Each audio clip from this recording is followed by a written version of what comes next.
Bueno, señoras y señores, estoy contento de estar aquí esta tarde y estoy emocionado sobre este mensaje que les vengo a traer a ustedes esta noche. ¿Cuántos de ustedes han pasado por sus vidas y pueden ponerle un punto en sus vidas? Un momento definidor en que tu vida cambió. Absolutamente te recuerdas el día, la hora, el olor en el aire y sabes qué tenías puesto, con quién estabas hablando, pero en ese momento tu vida cambió. ¿Cuántos han tenido esas experiencias? Levanten la mano el que le ha tenido esa experiencia. Cuando tu vida cambió. Le puedo sugerir a ustedes que si nunca han escuchado el mensaje que vengo a traerles esta tarde, si nunca han escuchado lo que estoy a punto de ponerle en sus pies, si nunca han escuchado un mensaje en crisis de identidad, este momento puede ser el momento definidor que hace cambiar tu vida. Déjeme ponérselo de esta manera a ustedes esta tarde. Este fue mi momento definidor. Este fue el momento en que la vida de Jim Staley cambió cuando empecé a descubrir quién yo era. ¿Cuántos reconocen que 77% de todos los estudiantes de la universidad que claman el nombre del Mesías, 77% para el final de su primer año en la universidad, niegan el Mesías? Tuve la oportunidad de hablar con una de las cabezas ejecutivas aquí en St. Louis de Campus Crusade for Christ y me dijo, Jim, es mucho peor que eso. 77%, sí, tiene razón. 77% niegan el Mesías para el final de su primer año. Pero lo peor que eso es que el del restante 23%, 95% del restante 23% no te pueden decir con seguridad que si mueren pasarían la eternidad con el Padre. Señoras y señores, eso deja muy poca de nuestra juventud, la próxima generación, lo que llamamos la generación X y la generación Y, que no saben ni siquiera, no solo su Mesías, pero lo que su Biblia dice de su propia salvación. ¿Cuántos reconocen lo alto que están los embarazos de las jovencitas en la iglesia? ¿Cuántos reconocen que el crimen entre los jovencitos en la iglesia está arriba? ¿Cuántos reconocen que por los últimos 30 años, que diga 50 años de historia cristiana, estoy sacando todo esto de Barna Group para que sepan de una vez, la compañía más grande de encuestas cristianas, que la mayoría de los cristianos, por los últimos 50 años, por primera vez en la historia cristiana, por los últimos 50 años, la tendencia en las iglesias está por el suelo? La gente se está yendo de las iglesias en todo lado. ¿Por qué es esto? ¿Te hace sentido a ti que si la gente se está yendo de las iglesias en todo lado y nuestro sistema de gobierno está cada vez peor, alguien ve un paralelo correcto? Hay algo mal. Entonces lo que quiero proponerles a ustedes en este mensaje esta tarde es que tenemos que encontrar cuál el problema es. Pero antes de que hagamos esto, yo les hago una pregunta. ¿Alguno de ustedes te ha sentido así? Levante la mano.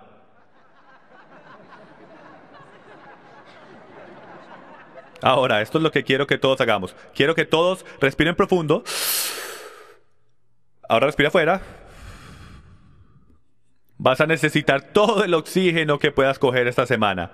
Porque al final de esta semana no se vas a sentir así, te vas a sentir así.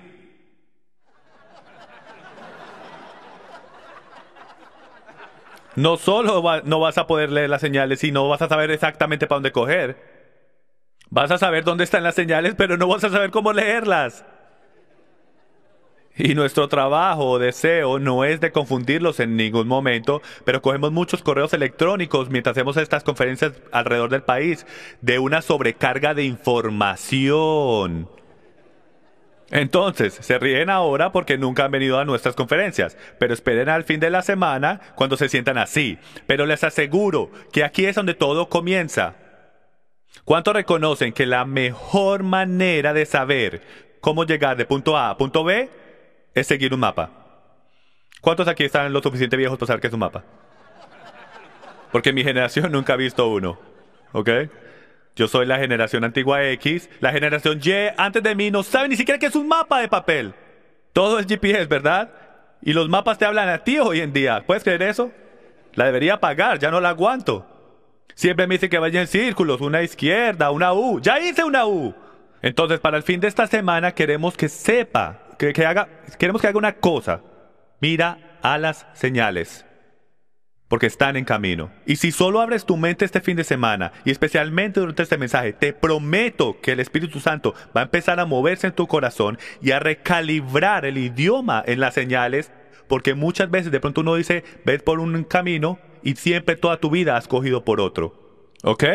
Entonces téngame paciencia mientras que caminamos por este mensaje, porque algunos de ustedes van a estar sorprendidos y hasta en shock, y hasta por lo que hemos escuchado, con la boca abierta a este mensaje. Y tengo que decirles de una vez que esto no es mi mensaje, esto viene directo de las Escrituras. Entonces, si estamos de acuerdo que vinimos acá porque queremos entrar en más profundidad en las Escrituras, entonces llegamos a un lugar donde reconocemos que estamos en una crisis.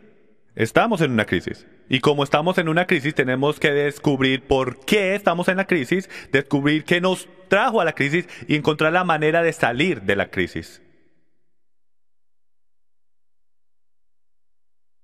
Entonces, este mensaje está titulado Crisis de identidad, ¿quién soy yo?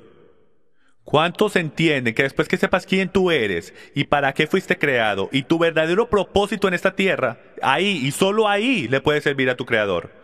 ¿Puedes creer que el libro más popular que se ha vendido en la historia del mundo, fuera de la Biblia, es La vida con propósito, con 38 millones de copias? Esa es la estadística más triste que se ha puesto alguna vez en la marca de cristianidad. Porque significa que 38 millones de personas no saben cuál es su propósito, no saben quiénes son y no saben para dónde van. Esta es la crisis que tenemos. Entonces, para empezar, aprende quién tú eres, después aprende tu misión y después vas a poder leer las señales. Esta es la forma que vamos a caminar en las Escrituras en este mensaje. Bueno, primero que todo quiero hacer la pregunta, ¿quién tú dices que Israel es? Cuando hago esta pregunta, 99% de la gente dice que es los judíos cuando hago esta pregunta. ¿Me pueden dar un vaso de agua, por favor? El país en el Medio Oriente que siempre pelea a los árabes, eso es algo que la gente dice mucho. Jacobo del Antiguo Testamento, los que conocen un poco su Biblia saben que a Jacobo se le cambió el nombre de Israel. Y la iglesia. Estas son las primeras 4 respuestas que se dan, más populares que se dan cuando hacemos esta pregunta. Y por último, la número 5, cristianos en general. Entonces vamos a caminar por esto y vamos a ver exactamente lo que dice la Escritura de quién es Israel. Y creo que te van a sorprender. Mitos comunes. Los judíos fueron el pueblo escogido en el Antiguo Testamento. ¿Cuántos han crecido con esto, han escuchado esto y hasta enseñado esto? Por el derecho, ¿cuántos pastores y ministros hay aquí en la casa hoy? Levanten su mano, queremos honrarlos esta noche. ¿Les podemos dar un aplauso a los pastores de la casa, por favor? Amén. Contento que están acá. Pero esto era lo que yo enseñaba, que el pueblo judío era el pueblo escogido. Y para mí siempre fue un poco incómodo porque en verdad no entendía cuando decía pueblo escogido, en verdad exactamente qué significaba pueblo escogido. Si todavía son escogidos hoy en día y cómo cuadra eso, si no creen en Jesús, pero el pueblo judío son escogidos. Algunos de ustedes mejor ignoraba el tema, no lo quería tocar con un palo de 10 pies. Esta noche lo vamos a tocar. La Torá y la ley fueron entregadas a los judíos. Esto es otro mito muy mal interpretado que drásticamente va a cambiar la forma que tú lees tu Biblia. Estos mitos que el enemigo ha propagado por los últimos 2000 años. Y número 3, la Pascua que Jesús celebraba junto con los otros días festivos de la Biblia que los discípulos cumplían eran celebraciones judías. Esta es la respuesta número 1 que la gente me da cuando les digo, hey amigo, amo los días festivos, los cumplo allá hace unos años, han revolucionado la vida de mi familia, no sé ni cómo existía sin ellos, son así de increíbles, todo se trata del Mesías. Y me dicen, tú guardas esas celebraciones, esos son celebraciones judías, ¿no? ¿Cuántos han escuchado eso? Son celebraciones judías, ¿verdad? Bueno, verdad y no verdad, nos vamos a dar cuenta esta noche.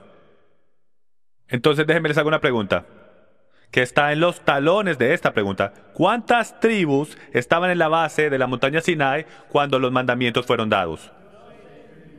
Todas las 12 tribus. La próxima pregunta lógica de hacer es, ¿cuántas de esas eran judías? Una tribu. Una tribu era judía. ¿Qué hace? Da la pregunta, ¿dónde están el resto? Porque si fueron dados a todo Israel, todas las 12 tribus, entonces no pueden ser judías porque no sería justo. los judíos no pueden ser dueños de los días festivos porque solo son una tribu. Y vamos a entrar en más profundidad a esto mientras caminamos en este mensaje. Y aquí están todas las 12 tribus: Rubén, Simeón, Leví, Zebulón, Isaacar, Dan, Gad, Naftali, Benjamín, Aser, Judá y José. Y nos vamos a enfocar en esos dos mientras caminamos por la Biblia. La bendición del primogénito fue partida entre dos. Escuchen, este es un mensaje por lo general de 1 hora y media y lo voy a tratar de condensar entre 4 horas. Va a ser un poco difícil para mí, entonces discúlpenme si hablo un poco muy rápido. Bueno, nos vamos a adelantar en las escrituras hasta la bendición, cuando Jacob va a bendecir a su hijo y le da la bendición del primogénito. Por lo general, la bendición del primogénito se le da solo a una persona, al primer nacido. ¿Cuántos reconocen que en las escrituras que Yahweh no le interesa el linaje del primer nacido? Él tiene un primer nacido en la carne y un primer nacido en el espíritu. Él está interesado de esos que son nacidos del espíritu. Entonces, en vez de solo a una persona, la bendición del primogénito fue partida en dos por primera vez en la historia y la única vez. Y va así. Primero, la bendición del primogénito cogía monarquía, preeminencia y bendición sacerdotal. Eso fue a Judá, que fue el cuarto nacido. Segundo, la porción de doble material, que por lo general va a la misma persona, la bendición de monarquía, preeminencia, bendición sacerdotal, el que se encargaba de la familia, y toda la doble porción para que se encargara de la familia, por lo general iba a una misma persona. Pero fue partido en dos cuando Jacob puso sus manos sobre sus dos hijos. Una a Judá, que fue la que cogió la de monarquía, preeminencia, bendición sacerdotal, y la de porción de doble material fue a José. Esto fue profético de algo que iba a pasar más adelante cuando el reino de Israel fue partido en dos.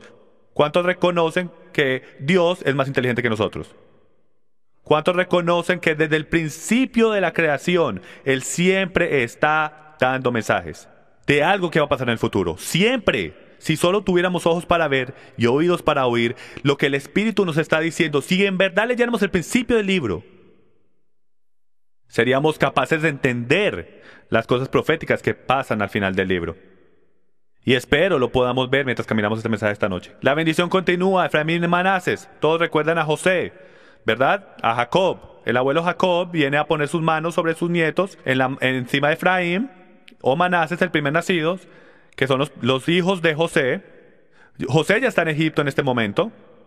Y Jacob ya está viviendo con ellos en Egipto y va a bendecir a sus nietos y empieza con el primer nacido. Entonces José le trae a Manases, el cual es su primogénito, pero Jacob dice, no, Efraín es el que va a recibir la bendición. Y va así, Génesis 48:19. Mas su padre no quiso y dijo, lo sé, hijo mío, lo sé. También él vendrá a ser un pueblo y será también engrandecido, pero verdaderamente su hermano menor será más grande que él y su descendencia formará multitud de naciones. Entonces nos vamos a enfocar en este término, multitud de naciones, porque esto es literalmente una de las frases más importantes que pueden ser encontradas en su Biblia. El término multitud de naciones, su descendencia formará multitud de naciones, en hebreo es Melo Hagoim. Todos digan Melo Hagoim. Cerca. Esto es lo que significa la plenitud de los gentiles. Y muchas de sus traducciones va a decir esto. Ahora, piensa en esto un momento. La palabra gentil significa fuera del pacto. Entonces, si piensas que eres un cristiano gentil, eso significa que eres un cristiano fuera de pacto. No estuviera muy contento de eso. ¿Ok? No hay tal cosa como judío, y todos díganlo conmigo, no hay tal cosa como gentil. Entonces, no se llamen un cristiano gentil, primero que todo. Segundo que todo, esto es increíble si estamos mirando la historia, porque Jacob está poniendo la mano sobre su nieto Efraín y está diciendo, él va a ser una llenura de los gentiles. Algunos de ustedes estudiantes bíblicos, algunos de ustedes pastores y ministros ya están citando el versículo del Nuevo Testamento del que vamos a hablar más adelante en esta enseñanza. La llenura de los gentiles. Él va a ser una nación fuera de pacto. Eso es en verdad lo que el versículo está diciendo. Adelantémonos. Hasta Abraham, Isaac, Jacob, a Efraín. Efraín, el cual ahora lleva la bendición del primogénito de la casa de Israel, va a ser la multitud de naciones. Recuerden esto, vamos a volver a esto. Esto va a ser significante mientras caminamos por este mensaje. Bueno, entonces aquí es donde empezaron. ¿Cuántos entienden que los israelitas empezaron en Canaán? ¿Cuántos reconocen eso? Empezaron en Canaán y ¿qué pasó? ¿Dónde fueron? Terminaron en Egipto. ¿Y dónde terminaron después? De nuevo en Canaán. Piensen proféticamente, todos pónganse en su sombrero profético. Lo que eso simplemente significa es que tenemos que estar atentos, tener los oídos y ojos abiertos, atentos a las historias de nuestra Biblia, porque como un muchacho creciendo en las iglesias locales, siempre fui enseñado, literalmente, de pronto nadie lo decía, pero siempre fui enseñado que el Antiguo Testamento por naturaleza es viejo y el Nuevo Testamento solo por esa terminología que usamos es ¿qué? Nuevo. Entonces, como muchacho joven, eso instantáneamente, cuando caminaba por el McDonald's y todo lo quiero ya y todo lo quiero rápido, soy americano y quiero las cosas ahora, implantó el pensamiento en mi mente que el Antiguo Testamento no tiene valor. Pero cuando empecé a descubrir el principio del libro, empecé a descubrir que cada historia que está en la Biblia es sobre mí, mi Mesías y cuándo Él va a regresar. Solo tengo que escuchar y tengo que ver. Entonces, la historia cuando empezaron en Canaán es la misma historia cuando empezaron en el Edén. ¿Y qué pasó? Vino el enemigo, los cogió, los puso en atadura, los volvió esclavos en tanto grado que tuvieron que llamar a su Dios, llorarle a su Dios. Y a algún punto en ese futuro, literalmente fueron sacados de Egipto a la tierra prometida de nuevo. Señoras y señores, empezamos en el Edén. Empezamos en Canaán, la tierra prometida. Después vino el enemigo, nos sacó. Hemos estado en Egipto por los últimos 6.000 años. Pero en algún punto, bien pronto creo yo, el Mesías va a volver. Yahshua, el mismo Josué, Yahshua, el que nos llevó de la mano a la tierra prometida, nos va a volver a llevar de nuevo a la tierra prometida. ¿Puedo coger una amén a eso? ¡Qué bien! Si todo es profético. Y mientras caminamos el mensaje, creo que lo vas a poder ver. Más y más. Entonces, parados en el río Jordán, una de las profecías más increíbles que nunca había escuchado hasta que empecé literalmente a caminar en los pies los últimos años. Nunca había escuchado a nadie. Maestros de profecía alrededor del país, nunca, no van a escuchar esto como una de las profecías más significantes que se han dado en las Escrituras. No es sobre la venida del Mesías. Eso es muy popular y todos quieren hablar de eso, pero hay cosas que tienen que pasar, que traen la venida del Mesías. Así como cuando tienes una ceremonia de bodas, hay cosas que pasan, que haces, como cuando haces la cena de práctica, porque sabes que es el próximo día. Pero como vamos a descubrir bien pronto, esto es lo que les quiero decir. Deuteronomio capítulo 28, versículo 15. Pero sucederá que si no obedeces al Señor tu Dios, guardando todos sus mandamientos y estatutos que te ordenó hoy, vendrán sobre ti todas estas maldiciones y te alcanzarán. Ahora recuerden, están parados al frente del río Jordán, a punto de cruzar la tierra prometida. Tremenda motivación. El Señor les dice, por ahí derecho, si me desobedecen, se mueren. Ahora ya diviértanse. Les voy a abrir el agua una vez más. Y si no me siguen, continúa. Además, el Señor te dispersará entre todos los pueblos, de un extremo de la tierra hasta el otro extremo de la tierra. Y allí servirás a otros dioses de madera y de piedra que ni tú ni tus padres habéis conocido. Y continúa, estas son las palabras del pacto que el Señor mandó a Moisés que hiciera con los hijos de Israel en la tierra de Moab, además del pacto que había hecho con ellos en la montaña Sinai. Básicamente es esto. Él hizo un pacto con ellos en la montaña Sinai. Esta es la próxima generación, la generación X, digámoslo así. Esta es la nueva generación. Sus padres vieron todos estos milagros y las próximas palabras del Señor fueron, ustedes son la nueva generación, no necesariamente estaban ahí, pero voy a reafirmar las palabras del pacto encima del pacto que ya le di a sus padres. Voy a ponerle este pacto en sus pies. Si no me obedecen, voy a dejar que se los lleven de captividad y los rieguen por todo el mundo. Usted creería que ellos escucharían ese llamado, pero no lo hacen. Versículo 14. Y no hago solo con vosotros este pacto y este juramento. Escuchen, esto es clave. Y no solo con vosotros este pacto y este juramento, sino también con todos los que están hoy aquí con nosotros en la presencia del Señor nuestro Dios y con todos los que no están aquí con nosotros. ¿Qué significa esto? Sangre corriendo por las venas. Esto significa esto, que no solamente con los que físicamente están sentados en este cuarto, pero con cada persona que venga después de ustedes por generación y generación y generación, por generación hasta la venida del Mesías. Estoy hablando con ellos. Miren, Yahweh no habló solamente con un grupo de personas, porque Él está allá arriba y nosotros somos una bolita de ping-pong. Entonces cuando Él habla, revuelve alrededor del mundo.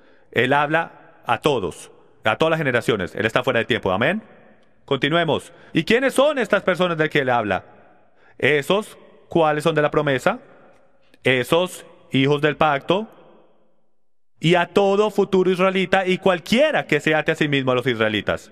Este pacto, por eso es importante que tratemos de entender, de desenredar todas estas cosas que nos dicen todas nuestras vidas. ¿Cuántos dueños de negocios aquí? ¿Algún dueño de negocio por acá? Levante la mano. Me quito el sombrero hacia ustedes. ¿Cuántos reconocen que la cosa más miedosa en el mundo es una auditoría? ¿Verdad? ¿Cuántos guardan los recibos como yo lo hacía y los metemos en el pantalón y después nuestra esposa lava la ropa y después viene la RAS? ¿Dónde están los recibos? Vinimos a revisar. Oh, sí, ¿verdad? Mi amor, ¿dónde están los recibos? ¿Verdad? Nadie le gusta una auditoría. Pero cada negocio, y especialmente corporaciones, se auditorían cada año. Tienen hasta gente empleada. Conocí a uno el otro día en Office Max. Él era la cabeza auditora para Office Max en todo St. Louis. Y su trabajo era asegurarse que todo estuviese completamente en orden y trabajando como debe trabajar. Y si alguna cosa tiene que cambiar, lo cambian. Puedo hacer una pregunta. ¿Cuándo fue la última vez que nosotros, cristianos, como gente religiosa alrededor del mundo, cuándo fue la última vez que nos hicimos una auditoría? ¿Cuándo fue la última vez que tu denominación, si estás dentro de una denominación, cuándo fue la última vez que cogiste un memo del presidente de tu organización diciendo, vamos a tomar los últimos 3 meses que vamos a auditar todo lo que hacemos y todo lo que creemos para asegurarnos que no estemos ofendiendo al gran Dios del cielo? ¿No te parece extraño que no queremos ofender al IRS, no queremos ofender al gobierno, no queremos ofender al vecino, pero no lo pensamos 2 veces antes de ofender al gran Dios de Abraham, Isaac y Jacob? Es hora de una auditoría. Es hora que miremos lo que creemos y asegurarnos que es completamente verdad. No tiene nada de malo eso, ¿verdad? Ok, está bien, vamos. Todo futuro israelita, ellos se hablaba a todos los que son hijos de la promesa. Ahora nos vamos a adelantar hasta los tiempos de los reyes. Entonces, todos los israelitas se apoderan de la tierra de Canaán y quieren un rey. ¿Deberían tener un rey? No, pero lo querían. Entonces vino Saúl, David y Salomón. 3 reyes grandes de Israel que todos conocemos desde pequeños. Y bajo estos 3 reyes, todas las 12 tribus fueron gobernadas. Y esto es incrítico de entender. Tengo un pastor amigo que me dijo hace unos años, Jim, no puedo creer que no aprendí esto en el seminario. Vamos a coger una visión general de la Biblia. 3 reyes, todas las 12 tribus fueron gobernadas debajo de esos 3 reyes. Todas esas 12 tribus eran llamadas ¿qué? Israel. Entonces, hasta que Salomón desobedece, Primera de Reyes 11:31, y dijo a Jeroboam, el siervo de Salomón, toma para ti 10 pedazos, porque así dice el Señor Dios de Israel, he aquí, arrancaré el reino de la mano de Salomón, y a ti te daré 10 tribus. Esto es la primera indicación, que algo increíblemente profético, que va a conectar atrás a la bendición que fue dividida. Este es el momento. ¿Cuántos recuerdan que había un trapo, un manto, que fue partido, que fue dividido en 10 pedazos? 12 en verdad. 10 que fueron al siervo de Salomón. Tenía que haber sido a su hijo. Entonces, 10 tribus. Esto es importante, escuchen. ¿Por qué? Porque me han abandonado y han adorado a Astoret, diosa de los sidonios, y no han andado en mis caminos para hacerlo recto delante de mis ojos y guardar mis estatutos y mis ordenanzas como lo hizo su padre David. Entonces, ¿cómo pasa? Cuando yo vivía en mi casa, ¿cuántos de ustedes tienen un padre que en algún punto en su vida tú como un hijo, estabas delante de tu papá, lo más seguro en tu espalda, en el suelo, y te decía, hijo, si quieres vivir en mi casa, vas a hacer las cosas como yo digo? Es así mismo en nuestras propias relaciones, es la misma cosa con Yahweh. Él nos dice, hijos, si no van a obedecer mis reglas, se van de mi casa. Y empieza a romper el reino de Salomón, y le da 10 tribus a su siervo Jeroboam. Y lo que tenemos acá es un versículo increíble que dice, porque han adorado a Astoret. Miren, yo nunca supe que era Astoret, no sabía, mientras que crecía, cuando estaba conociendo las escrituras.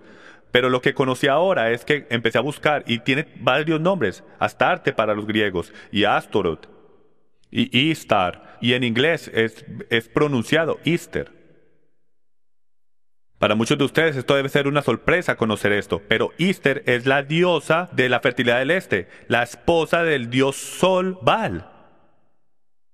Entonces esto debe cambiar todo tu proceso de pensamiento cuando dices feliz Easter. No está feliz de su perspectiva porque no sabemos ni qué estamos diciendo. El reino se parte. Entonces las 10 tribus del norte fueron llamadas la casa de Israel, la casa de José o simplemente Efraín, porque ese fue el que recibió la bendición del primogénito, el Melo Agoim, la llenura de los gentiles, la llenura de las naciones. Entonces ahora se pone crítico. Ahora, de este punto en adelante, todo el que esté durmiendo, despiértese, porque de este punto en adelante todo va a cambiar. El reino del norte fue llamado la casa de Israel, la casa de José o simplemente Efraín. Las dos tribus del sur fueron llamados la casa de Judá, porque Judá recibió la bendición del primogénito. Entonces estaban compuestos básicamente por Judá y Benjamín. Y aunque habían tribus que vivían en los dos lados de la frontera, la mayoría de las tribus en el sur eran Judá y Benjamín. Por eso se llamó la casa de Judá en el sur y la casa de Israel en el norte. Entonces el norte fue advertido, y por su constante desobediencia al pacto que les fue entregado a Adán, después a Noa, después a Abraham, y finalmente por escrito por parte de Moisés, ellos fueron tomados cautivos por el rey de Asiria alrededor del año 722 BC. Él les advirtió. Este fue el momento en el río Jordán donde les dijo, tengan cuidado, si no me obedecen voy a dejar que los rieguen por todas las naciones. Este fue el principio de ese momento. Después Judá también quiso jugar al desobediente y fue tomado cautivo por Babilonia por 70 años en el 586 BC. Y casi todo el mundo está familiarizado con eso. Pero después de 70 años, ¿qué pasó? Casi toda la casa de Judá empezó a regresar y empezaron a reconstruir Jerusalén. Entonces, divididos ellos caen. Cuando por fin los dejaron regresar, casi todo Judá regresó de Babilonia. Pero el reino de la casa del norte de Israel nunca regresó. Se asimilaron entre las naciones. Fueron llevados en captividad por Asiria y empujados a las 4 esquinas del mundo conocido en ese tiempo, que eventualmente son las 4 esquinas del mundo hoy. Nunca volvieron. Entonces déjenme les tiro esto ahora mismo para que respondamos la pregunta original de quién son los judíos hoy en día. La única razón por la cual tenemos el pueblo judío hoy en día es porque el reino del sur volvió. Si ellos no hubieran vuelto de la captividad, señoras y señores, ustedes no estuvieran sentados en este cuarto esta noche. ¿Pueden creer eso? No tuviéramos ni una Biblia para mirar si ellos no hubieran vuelto de la captividad. Entonces, déjenme hacerles una pregunta. ¿Dónde está Aser, Neftali, los danitas, todas las otras tribus? ¿Dónde están? No existen hoy en día porque nunca volvieron de la captividad. ¿Cuántas tribus estaban en la base de la montaña Sinai cuando los mandamientos fueron dados? 12. Pero literalmente solamente la casa de Judá existe hoy en día, por eso es que Israel está asociado y conectado con los judíos. Y como nosotros, y no estoy diciendo nada malo, son los hechos de la vida, no estamos enseñados a leer el principio del libro. Entonces asumimos que el Antiguo Testamento fue escrito a los judíos y el Nuevo Testamento a los cristianos. Eso es lo que asumimos. Pero eso no es lo que la Biblia dice. La Biblia dice que fue escrita a todo Israel, solo que 10 no volvieron. Entonces las 10 tribus del norte fueron tomadas cautivas y dispersas por toda Siria. Al pasar de los años se asimilaron entre las naciones y se volvieron exactamente, como dijo la profecía de Efraín, que se volvían como el Melo Agoim, la llenura de las naciones, se volvieron igual que los gentiles. Es una sorpresa, cuando entremos en el Nuevo Testamento lo van a ver. 2 capítulos después, y sucederá que cuando todas estas cosas hayan venido sobre ti, la bendición y la maldición que he puesto delante de ti, y tú las recuerdes entre todas las naciones a donde el Señor tu Dios te haya desterrado, y vuelvas al Señor tu Dios, tú y tus hijos, y obedezcas su voz, conforme a todo lo que yo te ordeno hoy, con todo tu corazón, y con toda tu alma, y con toda tu mente, y con toda tu fuerza. Entonces el Señor tu Dios te hará volver de tu cautividad, y tendrá compasión de ti, y te recogerá de nuevo de entre todas las naciones a donde el Señor tu Dios te haya dispersado. Entonces lo interesante aquí es que no podemos decir que esto es Egipto. Egipto ya pasó. ¿Eso no suena bien parecido? O sea, yo pusiera dinero si no supiera que él está hablando de una profecía de ellos entrando a Egipto y volverlos a sacar, pero eso ya pasó. Esto es en el río Jordán. Él está hablando en un tiempo futuro, cuando ellos van a ser llevados en captividad y van a ser regados por toda la tierra. Pero si ellos regresan, esta es la profecía, señores y señores, que les quiero decir esta noche. Si ellos regresan, esto es antes de la venida del Mesías, para que sepan de una vez. Si ellos vuelven al pacto, todos estos israelitas que no se conocen, si vuelven al pacto, y ahí, solo ahí, Él tendrá compasión de ti. ¿Cuánto recuerdan en Reyes donde dice, sí, mi pueblo? ¿Cómo dice? Sobre el cual es invocado mi nombre. Se humillan y oran y voltean de sus caminos malos. ¿Cuál es la parte siguiente? Entonces oiré de los cielos y sanaré su tierra. ¿Cuántos se dan cuenta que Él solamente está hablando de un grupo de personas en ese versículo? En ese capítulo, es aquí, el reino del norte de Israel. los que se fueron de su Dios. Sí, mi pueblo, ese pueblo, en contexto, el reino del norte. Gente que ni nadie sabe quiénes son. ¿Eso no es extraño? ¿Una profecía sobre gente que ni siquiera conocemos? Y si alguno ha sido desterrado hasta los lugares más lejanos debajo del cielo, de allí el Señor tu Dios te recogerá y de allí te hará volver. Y el Señor tu Dios te traerá a la tierra que tus padres poseyeron, y tú la poseerás, y Él te prosperará y te multiplicará más que a tus padres. Además, el Señor tu Dios circuncidará tu corazón y el corazón de tus descendientes, para que ames al Señor tu Dios con todo tu corazón, y con toda tu alma, y con toda tu fuerza, y con cada célula en tu cuerpo, a fin de que vivas. Reconozcan que este es el milenio del que está hablando. Punto antes de la venida del Mesías. Está profetizado que vamos a volver al pacto, y ahí, y solo ahí, Él va a tener misericordia de nosotros porque seremos limpios y puros delante de Él. Él no va a tener una esposa sucia a su recámara. Él nos tiene que purificar primero. Por eso es que pasaron 40 años en el desierto, señores y señores. No entraron instantáneamente a la tierra prometida. ¿Por qué? Porque salieron de Egipto, pero todavía tenían mucho Egipto dentro. Es tiempo que el Señor nos empiece a explicar a todos que tenemos mucho Egipto adentro y es hora de sacarlo. Entonces déjenme les hago una pregunta. ¿Ha pasado esto ya? El reino del norte de Israel, la llenura de las naciones, millones y millones de personas, ¿las ha traído ya Él a la tierra? Esto no ha pasado. Esto no ha pasado. Entonces debe ser un evento en el futuro. Durante tiempos del Nuevo Testamento, la mayoría todavía sabían a qué tribu pertenecían y vivían al otro lado del río Eufrates, según el historiador Josefus. Josefos era un historiador del primer siglo. Ellos sabían, ellos existían en la tierra.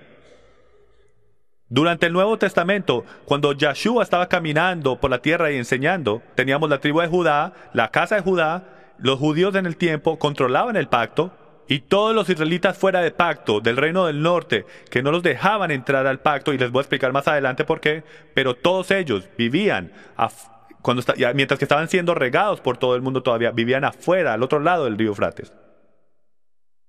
Pero durante los últimos 2000 años perdieron completamente su identidad como la casa de Israel, cumpliendo totalmente la profecía. Cumpliendo completamente la profecía. Perdidos entre las naciones. ¿Quién es este, señoras y señores? Es una gran foto. Es un gran pastor entre sus ovejas. Este es nuestro Mesías, señoras y señores. Esto es lo que usted no ve en el mundo espiritual. Él está buscando a sus ovejas perdidas. Eso es todo lo que Él hace. Todos los días. Está tratando de recoger sus ovejas perdidas y traerlas a casa. Lo cual trae la pregunta, ¿quiénes son las ovejas? ¿Cuántos reconocen, si no han escuchado nuestra enseñanza de la gran auditoría de la iglesia? Estoy sacando una nueva, definiendo términos bíblicos, porque si no definimos las palabras de las Escrituras como están escritas, las vamos a volver a definir. Pablo estuviera revolcándose en su tumba si supiera las definiciones de las palabras que le hemos dado. Tenemos que definir la Biblia como está escrita. ¿Cuántos reconocen que hay dos cosas que no existían en el primer siglo? La iglesia del primer siglo, como es hoy en día, la iglesia como es hoy en día, y el Nuevo Testamento. El Nuevo Testamento no existía. Lo que significa es que, como cuando Pablo dice en 2 de Timoteo, que toda escritura es inspirada por Dios y útil para enseñar, para redarguir, para corregir, para instruir en justicia, que toda esa palabra, toda escritura ahí no puede significar el Nuevo Testamento. Yo creo que el Nuevo Testamento es de escritura, pero eso no es lo que él está diciendo. Lo que él se refería era ¿qué? Al Tanakh, el Antiguo Testamento, o lo que él llamaba las escrituras hebreas, o las escrituras. El valor que ellos le ponían al Antiguo Testamento, lo que llamamos el Antiguo Testamento, está por encima de todo. Era la única palabra de Dios que existía. Entonces, si vamos a definir alguna palabra bíblica, tenemos que sacar un momento el Nuevo Testamento y usar el único diccionario que tenían, el Antiguo Testamento, las escrituras hebreas. Entonces vamos a ver qué significa la palabra ovejas haciendo exactamente eso. Vamos a volver a su diccionario, el Antiguo Testamento, y a ver qué dice. Eso no es lo que dice, pero vamos a ver primero unos versículos del Nuevo Testamento antes de volver a definir. Juan, capítulo 10, versículo 3. A este le abre el portero, y las ovejas oyen su voz. Llama a sus ovejas por su nombre y las conduce afuera. Escuchen, cuando saca todas las suyas, va delante de ellas, y las ovejas lo siguen porque conocen su voz. Todos ya hemos escuchado estos versículos, y unos versículos más adelante dice, entonces Jesús les dijo de nuevo, en verdad os digo, yo soy la puerta de las ovejas. Entonces, si ese es el caso, tenemos que entender quiénes son las ovejas, porque Él es la puerta para ellas. Y como continuamos, nos vamos a dar cuenta. Volviendo a Jeremías 50:17, dice, Israel es como una oveja perdida, perseguida por leones. Mica 2:12, ciertamente os reuniré a todos. Oh Jacob, ciertamente recogeré al remanente de Israel. Los agruparé como ovejas en el aprisco, como rebaño en medio de su pastizal. Harán gran estruendo por la multitud de hombres. Ezequiel 11:16. ¿Está bien si seguimos las escrituras? No me gusta mi comentario, prefiero hablar con las escrituras porque se explican a sí mismas. Ezequiel 11:16. Por tanto di, así dice el Señor Dios, aunque yo los he echado lejos entre los gentiles, y aunque yo los he dispersado por las naciones, sin embargo seré para ellos un pequeño santuario. La palabra ahí es tabernáculo. Seré un pequeño tabernáculo, una presencia santa en sus vidas. Para ellos en las naciones donde han ido. Esto no ha pasado cuando dijo esto. Él está diciendo, los he sacado lejos fuera entre los gentiles y los volveré a traer a casa. Como un pastor vela por su rebaño el día que está en medio de sus ovejas dispersas, así yo velaré por mis ovejas y las libraré de todos los lugares donde fueron dispersas un día nublado y oscuro. ¿Quién dijo esto? ¿Quién dijo este versículo? No puse la escritura aquí porque quiero que pongan en su mente lo que él dice. Como un pastor vela por su rebaño, así yo velaré por mis ovejas. ¿Suena familiar? Pero esto no fue el Mesías. Esto fue su padre en Ezequiel capítulo 34, versículo 12, cuando dijo este versículo. Entonces, cuando aparece el Mesías en la escena 1000 años después, ¿qué pasa? Dice exactamente lo mismo. O sea, cuando empiezo a leer el principio del libro, digo, esto es el Nuevo Testamento codificado. Y empiezo a leer la parte de atrás del libro y digo, un momento, este es el Antiguo Testamento revelado. Empiezo a entender. Solo tengo que entender el principio del libro para coger las definiciones de las palabras cuando Jesús dice, vengo por mis ovejas perdidas, poder entender qué es lo que está hablando. Entonces, ¿quién es el gran pastor? Todos sabemos que es el Mesías. Entonces ahora, mientras caminamos y descubrimos todas estas cosas que nuestras Biblias están hablando, tenemos que entender las características que las escrituras hebreas dicen de la casa de Judá. Esto es increíble. Empecé a buscar todas las escrituras sobre la casa de Judá y estas son las características de nuestro hermano del sur. Número 1, tienen la ley de Dios, Génesis 49:10. Número 2, negarían al Mesías. Número 3, no perdieron su identidad porque volvieron después de la cautividad. Número 4, son llamados los que están cerca. Daniel capítulo 9, versículo 7. Los que están cerca, dice. Y esas son las características de la casa de Efraín. Y esto es cuando empieza a decir, wow, esto es increíble. Te empieza a pintar el cuadro. La casa de Israel son de las 10 tribus del norte. Fueron dispersas entre todas las naciones después de su cautividad. Viven entre los gentiles, o sea, 8:8. Se han olvidado el nombre de su Dios. Y pausé. Jeremías capítulo 23, versículo 27. Lo puede buscar usted mismo. Y literalmente dice que el reino del norte de Israel, sus pastores le iban a enseñar otro nombre para su Dios. Decimos, bendito sea el nombre del Señor. Y más de 80% de las personas que dicen esas palabras no nos pueden decir el nombre de su Dios. Estoy aquí para decirles que es Yahweh. Estamos volviendo a entender el llamar el nombre de nuestro Señor. Hay un nombre para nuestro Señor, nuestro Adonai. Él tiene un nombre, se nos ha olvidado. Son gente con riqueza, Génesis 49:22. No conocen o entienden la ley de Dios y no la cumplen. Yo sabía que no me iban a creer, entonces se las puse.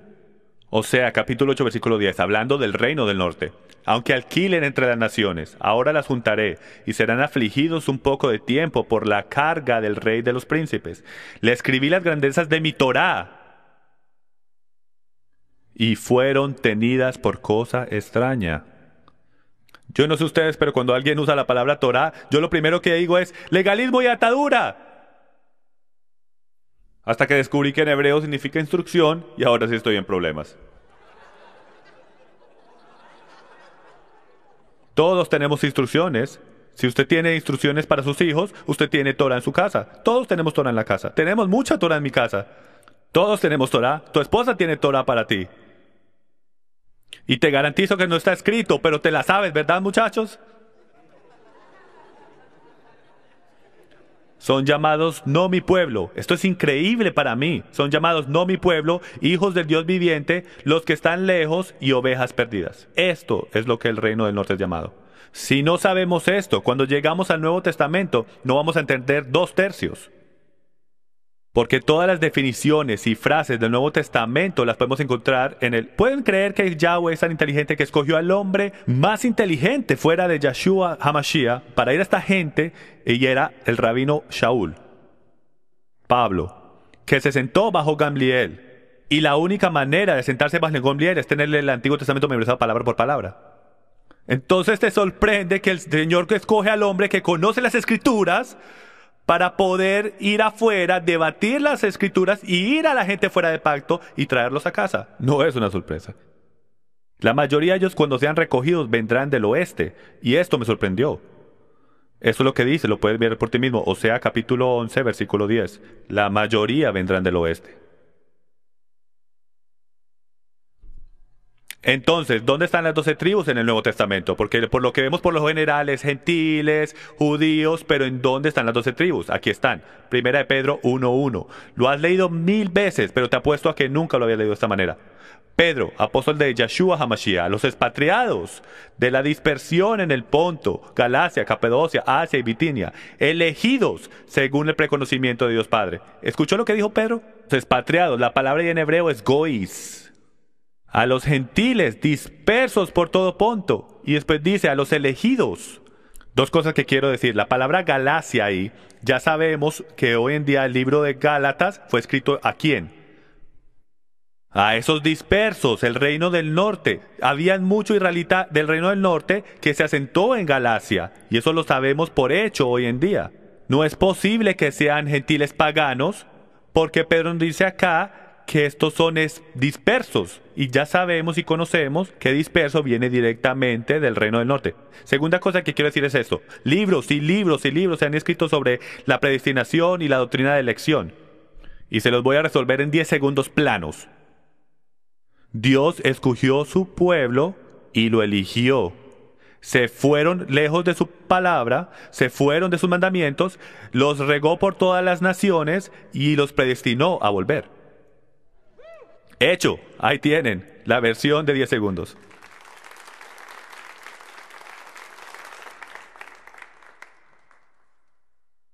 Calvin estuviera orgulloso, ¿verdad? O revolcándose en la tumba, una de las dos. El libro de Santiago dice esto. Santiago, en el primer versículo, Santiago, siervo de Dios y del Señor Jesucristo, a las 12 tribus que están en la dispersión. Saludos. Pero no entendemos el concepto de las 12 tribus y no nos damos cuenta. ¿Te has preguntado por qué gentiles paganos? Miren, James Taylor es un hombre extraño. Yo hago muchas preguntas. Yo me recuerdo estar en la escuela y mis compañeros agachaban la cabeza y decían, ay, porque yo siempre estaba atrás diciendo, tengo otra pregunta, tengo otra pregunta. Ellos se querían ir, que se acabara la clase, pero yo quería saber la respuesta. ¿Alguien así como yo? No pueden dormir por la noche hasta que no tenga la respuesta. Entonces, nunca me hizo sentido a mí que todos estos gentiles paganos que odiaban a los judíos, de momento este rabino Pablo entra y dice, hey, si quieren ser salvos, tengo este rabino judío en la esquina, tienen que aceptarlo, doblar su rodilla, decirle que entra su corazón, veo esa mano, y todos se van a ser salvos.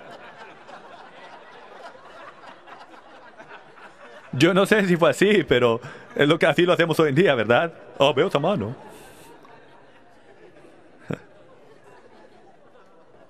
No me hagan olvidar mi punto, ¿ok?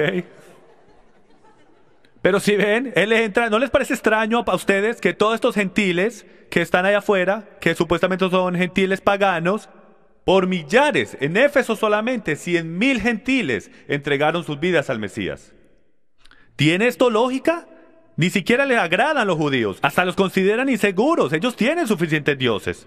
¿Y de momento doblan su rodilla a este mensaje del Evangelio? ¿O eran las nuevas buenas mejores de lo que pensábamos? Vamos a descubrir. Porque no eran gentiles paganos. Miren, hay dos tipos de gentiles de los que hablan las escrituras, lo que tenemos que tener cuidado y analizar.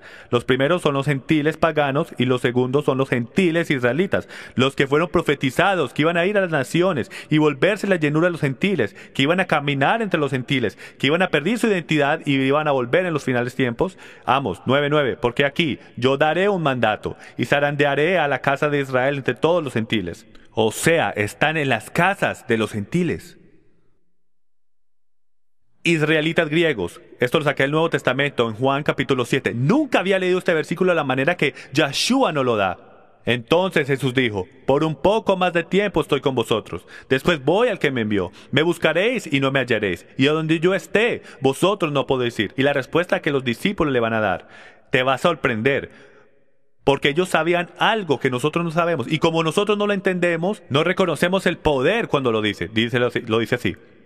Esta es la respuesta. Decían entonces los judíos entre sí, ¿a dónde piensa irse este que no lo hallemos? ¿Será acaso que quiere irse a la dispersión entre los griegos?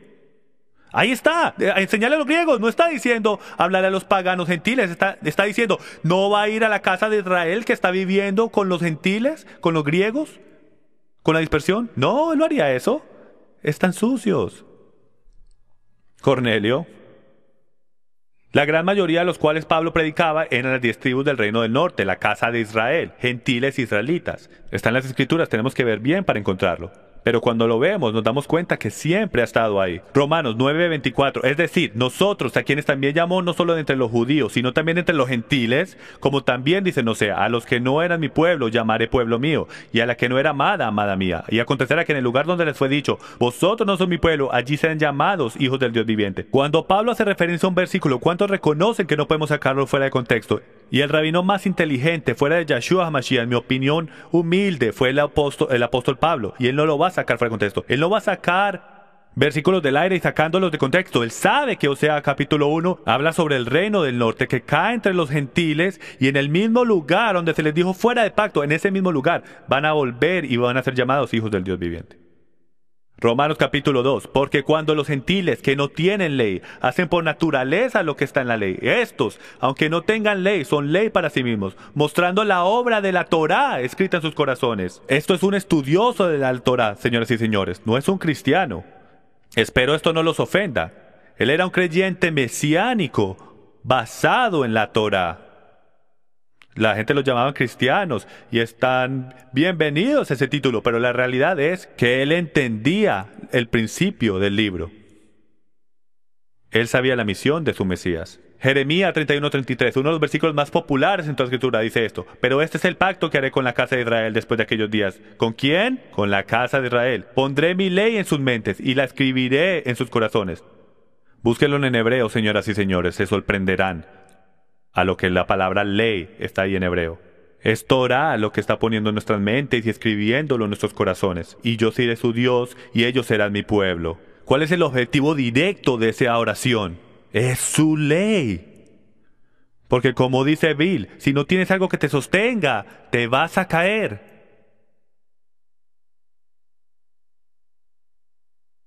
¿Qué es esto? Eso es un árbol de olivos. Si nunca han visto uno, esto es un hermoso olivo.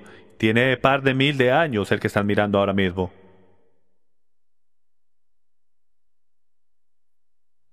La foto del olivo. ¿Qué es el árbol del olivo? Romanos capítulo 11, todo se trata sobre el olivo y apunta a Jeremías capítulo 11. Hablando de todo Israel, las 12 tribus juntas, en contexto, el Señor te puso por nombre olivo verde, de hermoso fruto y de bella apariencia, pero a la voz de un fuerte estrepito hizo que se le prendieran fuego y se quebraron sus ramas. ¿En cuántas piezas? 2. En 2 piezas se quebró. Continuemos, vamos a volver después. Entonces ahora tenemos esto en este lado. A mano izquierda tenemos el olivo cultivado y podemos decir que el que está a la derecha, que está medio raro, podemos decir que ese es un olivo silvestre. 2 olivos, uno silvestre y otro cultivado. En los últimos días, los 2 serán uno. ¿Injertado en qué? Romanos 11, capítulo 24. Todos conocemos este versículo si conoces tu Biblia un poco. Porque si tú fuiste cortado de lo que por naturaleza es un olivo silvestre y contra lo que es natural fuiste injertado en un olivo cultivado, cuanto más estos, que son las ramas naturales, serán injertados en su propio olivo. El punto es este: tenemos un olivo silvestre y un cultivo cultivado. Es imposible que sean gentiles paganos, porque no puede ser un gentil pagano y ser un olivo de ninguna clase. Porque la Biblia define al olivo como Israel. Y si ese es el caso, entonces el olivo silvestre que está haciendo referencia en el Tanakh es el reino del norte que se vuelve silvestre. Es lo que dice. Entonces estos no son gentiles paganos, señoras y señores, que Pablo está trayendo. Estos son israelitas, ovejas dispersas, que el Mesías está recogiendo. Volviendo a Romanos 11, porque no quiero, hermanos, que ignoréis este misterio, para que no seáis sabios en vuestra propia opinión. Misterio, para que sepan, que a Israel, hablando del Israel local, hablando de la casa de Judá, le ha acontecido un endurecimiento parcial hasta que haya entrado la plenitud de los gentiles. Les dije que iba a volver a este versículo.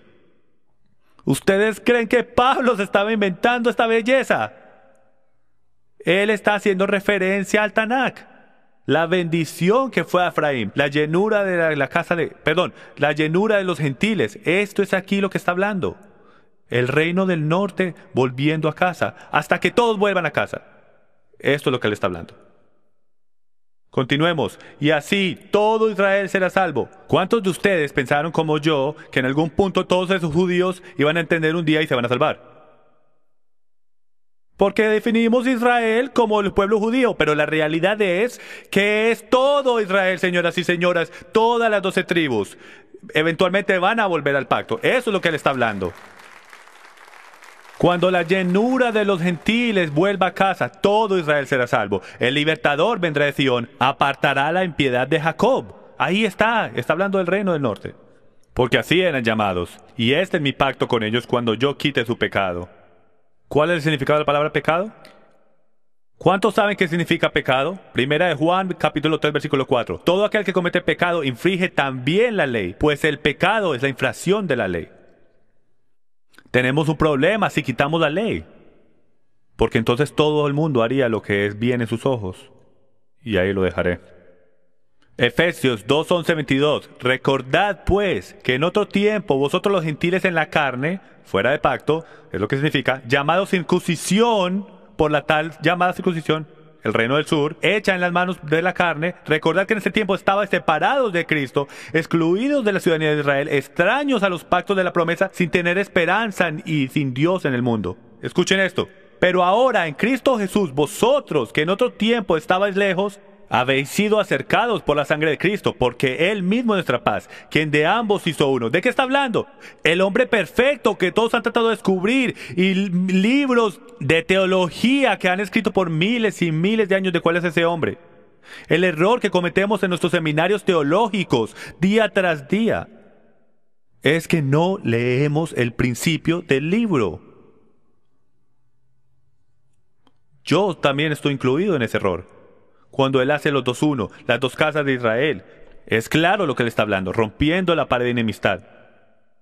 Miren esto, uno de los versículos más mal interpretados de toda la Escritura, y mañana les voy a dar los primeros 10. Aboliendo en su carne la enemistad, la ley de los mandamientos expresados en ordenanzas, para crear en sí mismo de los dos un nuevo hombre, estableciendo así la paz. Jim, ahí está diciendo que ya no hay que hacer los mandamientos. ¿Estás seguro que eso es lo que está hablando?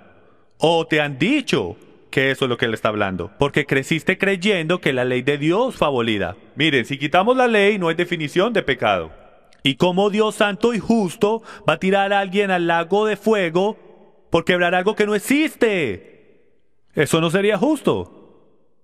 Mirándolo bien, y el arameo es increíble, esta traducción, porque dice lo que vota son los tickets, las multas del pecado. Las ordenanzas que están escritas en contra tuya. Cuando pecas, hay un libro de hechos, dice la Biblia, y van ahí para el día del juicio. Todas esas multas que te pusieron, así como por velocidad cuando vienes para acá. Esas multas fueron las que fueron pegadas a la cruz. Esa fue la maldición que fue abolida. Él se hizo la maldición por nosotros. Y para reconciliar con Dios los dos en un cuerpo por medio de la cruz, habiendo dado muerte en ella la enemistad. Los judíos, el reino del sur, odiaba al reino del norte porque estaban fuera de pacto. No podían entrar y ser parte de lo que estaban haciendo los judíos en esos tiempos. No podían. Por eso es que los judíos hicieron una pared de separación de 3 pies para mantener a los gentiles al otro lado de la pared. Se tenían que convertir completamente al judaísmo solamente para que los dejaran entrar al templo. Eso era lo que Cornelio estaba en el proceso de hacer en Hechos 10.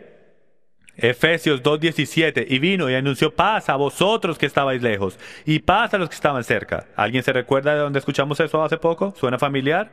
¿Qué tal Isaías 57? Vamos a decirlo. He visto sus caminos, pero los sanaré, lo guiaré y le daré consuelo a él y a los que con él lloran, poniendo alabanza en los labios, paz, paz al que está lejos y al que está cerca. El contexto sugiriendo que el reino del norte, lejos, Judá volvió. Yahweh tiene un plan para los dos reinos. Efesios 2, ya estamos terminando. Porque por medio de él, los unos y los otros, tenemos nuestra entrada al Padre en un mismo espíritu. ¿A qué? Al reino de Dios, señoras y señores, al reino de Yahweh. ¿Recuerda cuando los apóstoles preguntaban, ¿viniste a restaurar el reino? ¿De qué estaban hablando? El reino del norte. Ellos sabían, los judíos sabían que la única forma que iban a poder destruir a sus enemigos era si el reino del norte volvía a casa. ¿Por qué? Porque habían muchos más de ellos que los que habían en el sur. Así pues, ya no sois extraños ni extranjeros, hablando del reino del norte. Ya no sois extraños ni extranjeros, sino que sois ciudadanos de los santos y sois de la familia de Dios. Yo antes tomaba eso como que gentil pagano, soy de afuera, voy a entrar. No, en contexto, como estamos viendo, está hablándole específicamente al reino del norte. Las ovejas dispersas, los que una vez fueron dispersos y ahora van a tener acceso al pacto. Y cuando les diga a los que no conocen la Torá, cuando les muestre por qué, se van a quedar con la boca abierta, la razón por qué Yeshua vino. ¿Por quién vino el Mesías? Yeshua dice esto, Juan capítulo 10 versículo 16. Tengo otras ovejas que no son de este redil, hablando de la casa de Judá. A esas también me es necesario traerlas y oirán mi voz, y serán un rebaño con un solo pastor. Y sigue diciendo en Juan 11:51. Ahora bien, Caifás no dijo esto bajo su propia iniciativa, sino que siendo el sumo sacerdote ese año, profetizó que Jesús iba a morir por la nación, la casa de Judá, y no solo por la nación, sino también para reunir en uno a los hijos de Dios que estaban dispersos. La misión, el mensaje, el propósito del Mesías desde el principio, desde el sumo sacerdote bajo la inspiración del Espíritu Santo, hasta Jesús mismo, dice esto. No he sido enviado, sino a las ovejas perdidas de la casa de Israel. Por eso es que Él vino. Él vino por sus ovejas perdidas. Sus ovejas son esos dispersos. Entonces, en verdad, ¿por qué vino el Mesías? Jim, ¿estás diciendo que en verdad que solamente Jesús vino por...? Yo sé que están pensando. Entonces no les voy a decir que levanten sus manos. Vamos a caminar por esto y ver todo cómo cuadra. Ya estamos terminando. ¿Estás listo para la mayor historia de amor de todos los tiempos? Hace Shakespeare verse mal. La historia más bonita de amor es esta. Primero que todo, Jeremías, versículo 3, capítulo 8. Y vio que a causa de todos los adulterios de la infiel Israel, yo la había despedido, dándole carta de divorcio. Recuerden de esto. Recuerden la profecía que les dije en el río Jordan. Si no me obedecen, los voy a regar por todas las naciones. Bueno, antes de dispersarlos, según Jeremías 3, versículo 8, ya no aguantaba más y los divorció. Ahora, como yo, seguro ustedes pensaron, eso no tiene nada, se divorcian, se vuelven a casar, ¿cuál es el lío? Grande lío. Grande lío. ¿Por qué?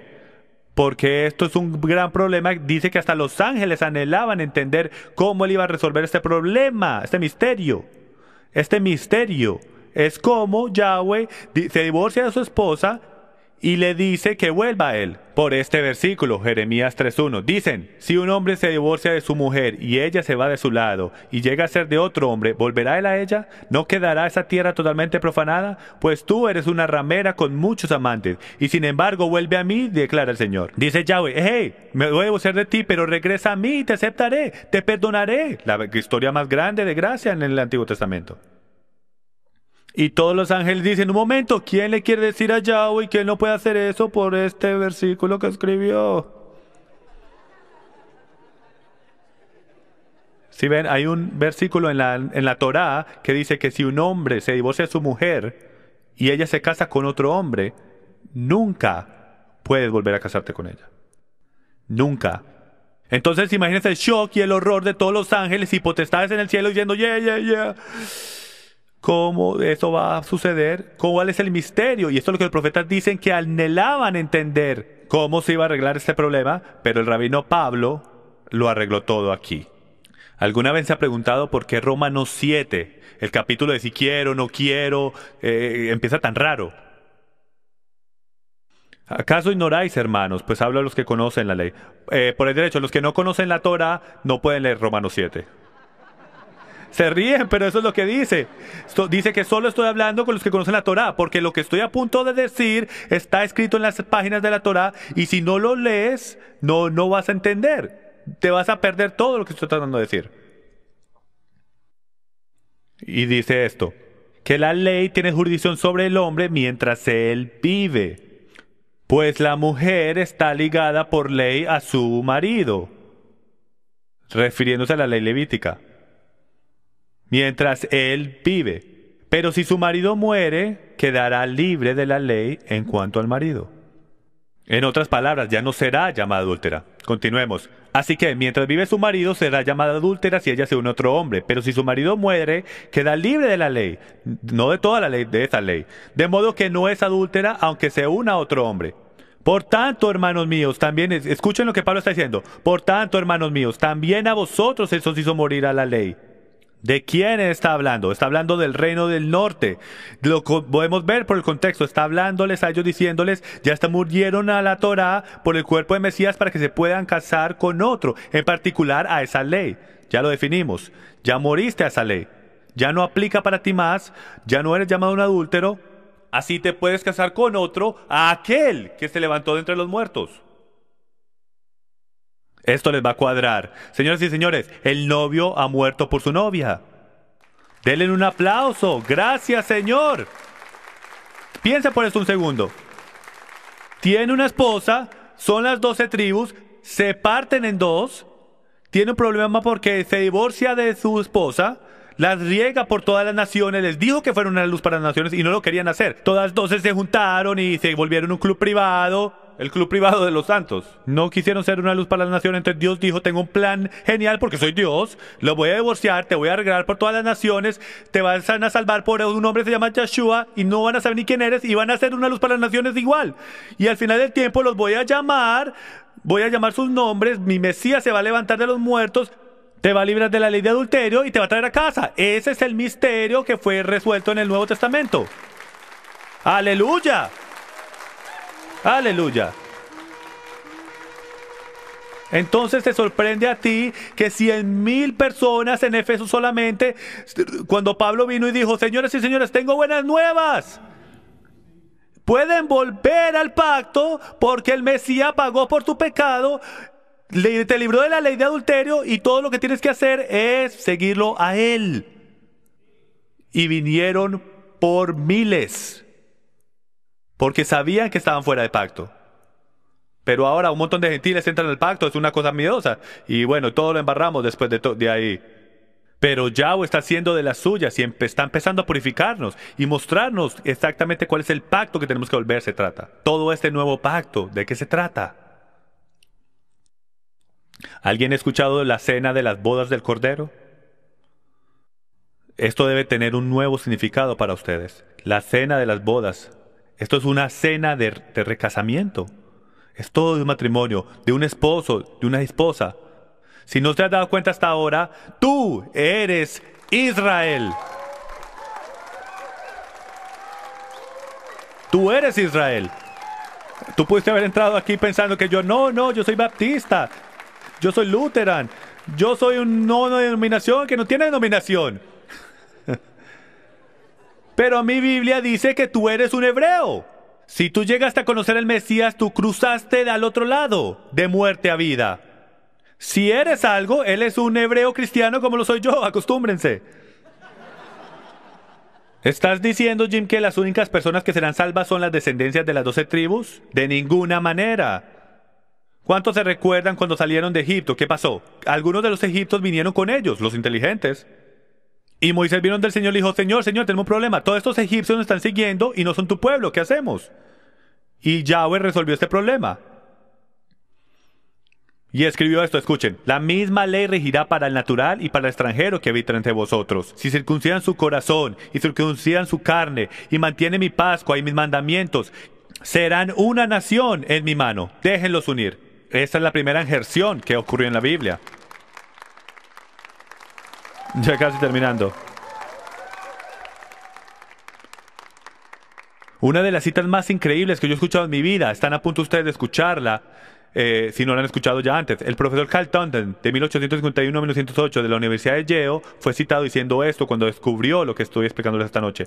Por ejemplo, yo nunca podré estar tan agradecido con el Todopoderoso que en mi juventud él usó la ahora fallido profesor Wilson para enseñarme la diferencia entre las dos casas. La comprensión misma de esta diferencia es la llave por la cual casi toda la Biblia se convierte inteligible.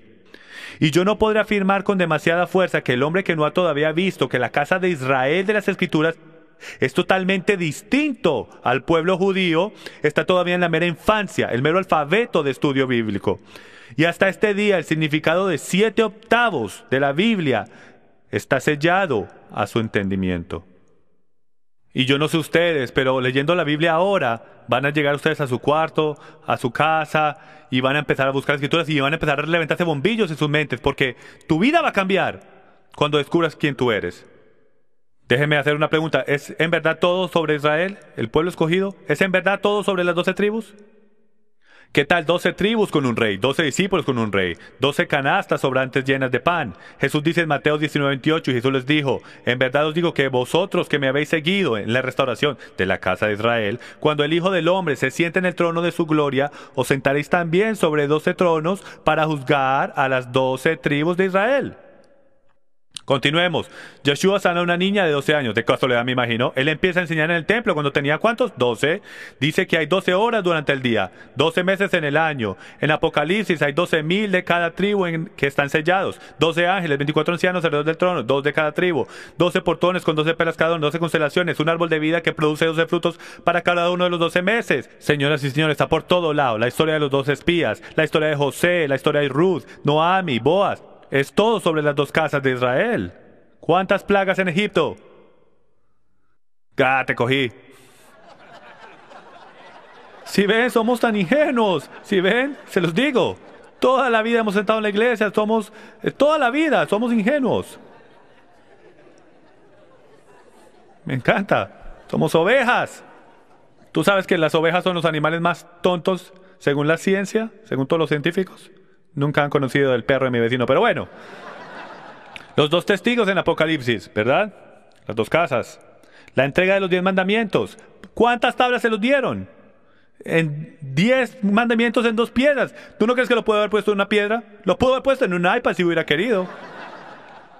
Es todo profecía, señores y señores. ¿Cuántas veces fueron entregadas? La parábola del hijo pródigo. ¿Cuántos hijos tenía? 2. ¿Cuántos se fueron lejos? 1. ¿Qué pasó al final? Volvió. Los 10 leprosos que se fueron sanos. Los 2 palos en Ezequiel 37. El hombre nuevo en Efesios 2. Puedo estar aquí por 4 horas, señores y señores. Es todo sobre Israel. El mejor ejemplo es este. Cheryl, ¿puedes subir a la tarima un segundo? Quiero que vean esto. Porque no hay mejor ejemplo que este para poder ver de qué en verdad se trata su Biblia. Esta es mi mejor mitad. Bueno, la realidad, ella es todo. Mi esposa Cheryl. Párate detrás de mí. Esto es el Edén, señoras y señores. Adán y Eva juntos. Una casa. Así es como tenía que haber sido. Cuando alguna vez se han preguntado, ¿por qué sacó a Eva de la costilla de Adán? La sacó de Adán profetizando que a algún punto en el futuro Israel iba a ser partido en 2 naciones. Pero si se volviesen a unir y hacerse como una carne, serían uno otra vez, señoras y señores. Esto es Israel aquí en el Edén. Está en todo lado, gracias. En todo que tú mires, en todo lado que tú mires. Él está hablando de la casa de Israel. En todo lado que tú lo mires. Lo único que tenemos que hacer es tener ojos para ver y oídos para oír. Pónganse de pie, por favor.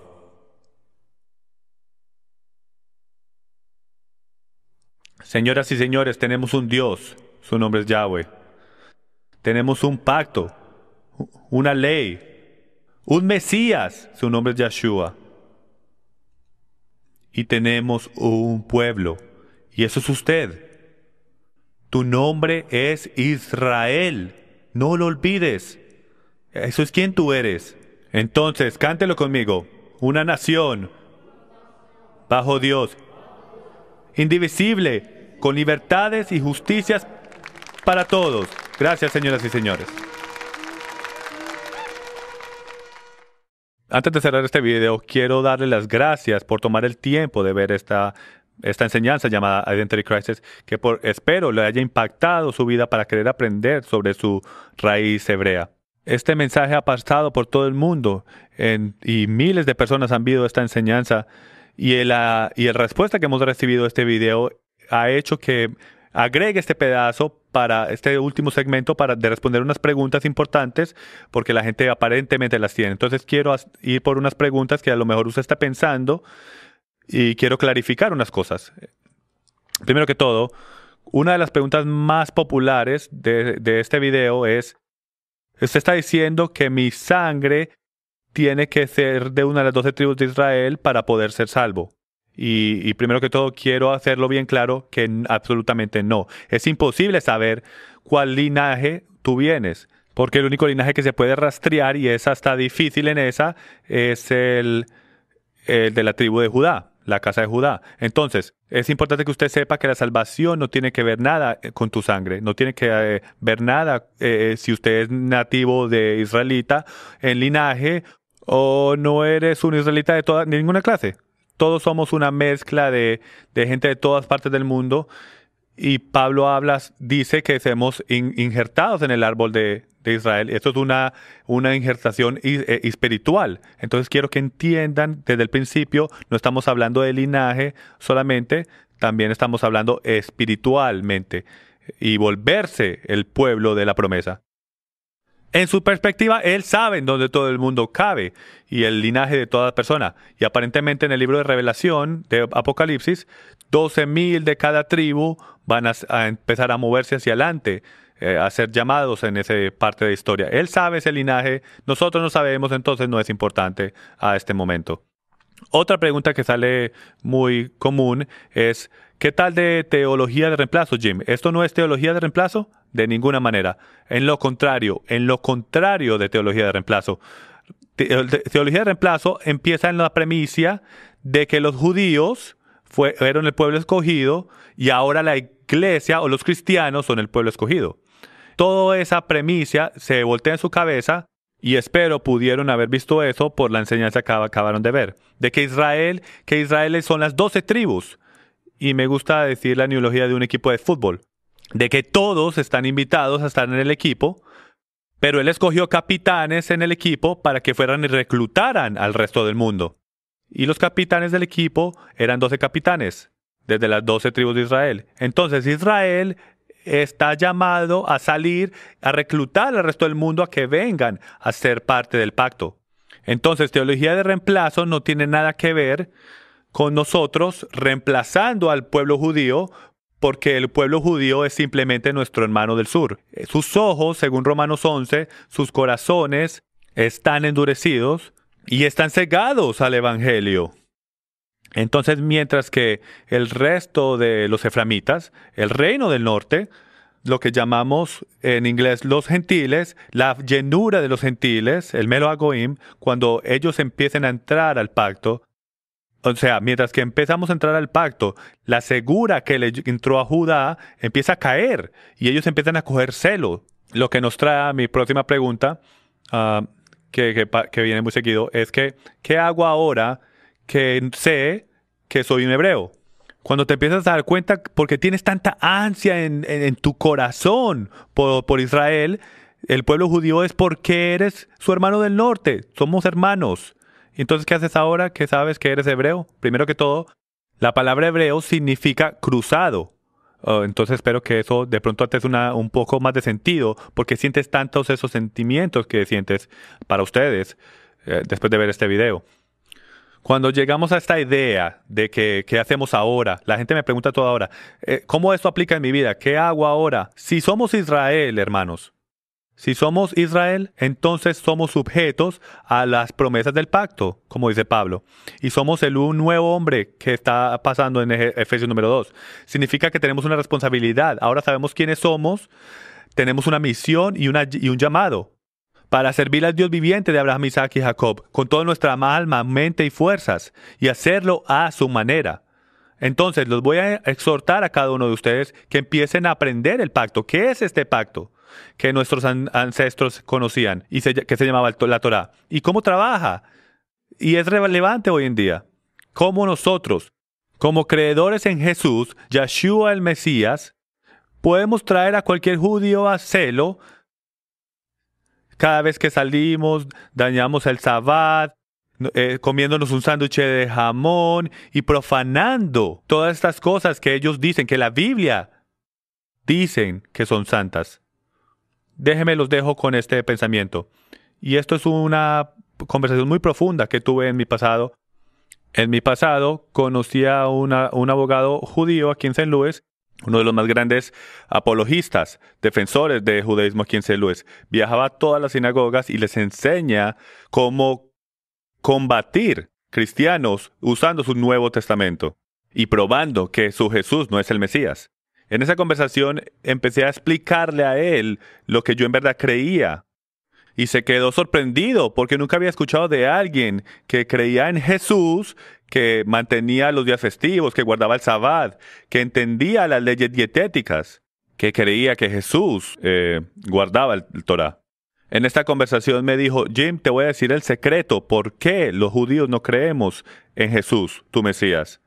Y en ese momento empecé a pegar el teléfono bien duro contra mi oído, porque no veía la hora de entender la respuesta de por qué los judíos, cuál es el secreto de por qué no creen en Jesús. Se ve tan claro para el resto de nosotros de que Él es el Mesías. Entonces me dijo: Jim, es porque nosotros leemos el principio del libro. Ustedes leen en la parte de atrás del libro. El principio del libro nos dice que el Mesías es la Torá.